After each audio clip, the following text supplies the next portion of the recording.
Okey, sorry terputus tadi. Mana tadi? Imam Ghazali. Jadi Imam Ghazali ni merupakan ulama yang hebat lah, ulama yang sangat-sangat hebat. Beliau alim dalam banyak bidang. Antaranya beliau alim dalam bidang akidah, mantik, falsafah, dan beliau juga alim dalam bidang fiqh.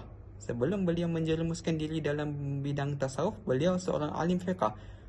Sangat-sangat alim dalam bidang fiqh. Kitab-kitab fiqh beliau sangat-sangat tebal lah. Kalau anda boleh lihat kitab Al-Wajiz, Al-Basri dan sebagainya. Okay? Kemudian beliau juga seorang alim dalam bidang tasawuf yang kita sebut tadi, menjaga hati. Antara karya beliau seperti kitab Ihya Ulumuddin, Minhajul Abidin, Ayyuhal Walad dan sebagainya. Banyaklah kitab beliau. Itu Imam Ghazali. Maka kitab yang kita bincangkan ini, rujukan beliau adalah rujukan Habib Ahmad bin Zaini adalah daripada kitab Imam Al-Ghazali. Kemudian Habib Ahmad mengatakan, sesiapa yang baca, yang belajar, yang faham serta amalkan, penting ya, belajar, selepas belajar kita faham, selepas faham kena amalkan. Tak boleh sekadar belajar tapi tidak amalkan, sia-sia nanti.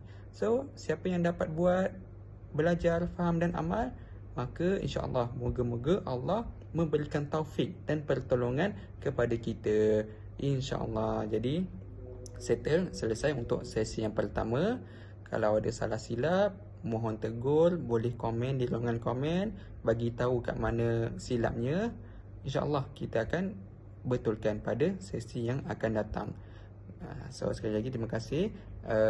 Link kitab ni, PDF ni saya akan letak dekat ruangan description.